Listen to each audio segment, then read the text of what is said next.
ஒரு சக்கை பழத்தை குருவி கொத்தி விட்டுருந்து. சரி வந்து பறிக்கலாம்னு சொல்லிட்டு இவங்க யானி வச்சு யாரி பறிச்சிட்டாங்க. சக்கை பழம் தான், வேற ஒன்றும் இல்லைங்க, பலாப்பழம் தான். எங்கள் ஊரில் நாங்கள் சக்கை பழம்னு சொல்லுவோம். சக்கையிலையுமே நிறைய வெரைட்டி உண்டு. பொதுவாக வந்து வறுக்க சக்கை கூழஞ்சக்கைன்னு சொல்லுவாங்க. இது வந்து வறுக்க சக்கை தான். இது வந்து சாப்பிட்டா நல்லா டேஸ்ட்டாக இருக்கும். இன்னொன்று வந்து மரத்தில் இது நல்லா பழுத்து பார்த்தீங்களா, அதனால இன்னும் நல்லா டேஸ்ட்டாக இருக்கும். போன வருஷம் கொஞ்சமாக தான் காய்ச்சி, ஆனால் இந்த வருஷம் பரவாயில்ல. பிள்ளைங்க வந்து சக்கை கிளை விட்டதுலாண்டே சக்கை வேணும்னு சொல்லிகிட்டே இருந்தாங்க. பழுத்தாச்சுன்னு சொன்னதும் செம ஹாப்பி. வெட்ட இடத்துக்கே வந்துட்டு அப்படியே வெடிக்க பார்த்துட்டு இருந்தாங்க, இப்போதான் கட் பண்ணுவாங்க கிடைக்கும் அப்படின்னு சொல்லிட்டு. வெட்டி வந்து இந்த மாதிரி பிளந்து வச்ச உடனே பக்கத்தில் ஓடி வந்தாச்சு சக்கை அப்படின்னு சொல்லிட்டு.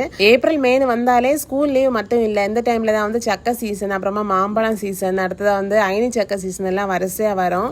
ஆனால் முன்ன மாதிரி இப்போ அந்த அளவு சக்கை இல்லை. ஏன்னா வந்து வீடு வைக்கிறாங்க, இந்த ஃபர்னிச்சர் அந்த மாதிரி எல்லாம் நிறைய பிளாவாக இருந்தாலும் சரி அயனியாக இருந்தாலும் சரி நிறைய பெரிய மரங்கள் எல்லாம் முறிச்சிட்டு தான் இருக்காங்க. சக்கையை வெட்டி குழந்தைங்களும் கொடுத்துட்டு நாங்களும் சாப்பிட்டாச்சு. அப்படியே இந்த சக்கை சீசனில் சக்கை அப்பம் சக்கை அல்வான்னு ஒன்றா செய்ய ஆரம்பிச்சிட வேண்டியதான். உங்களுக்கு சக்கை பழம் பிடிக்குமா? இன்னொரு வீடியோவில் பார்க்கலாம். தேங்க்ஸ் ஃபார் வாட்சிங். பாய்.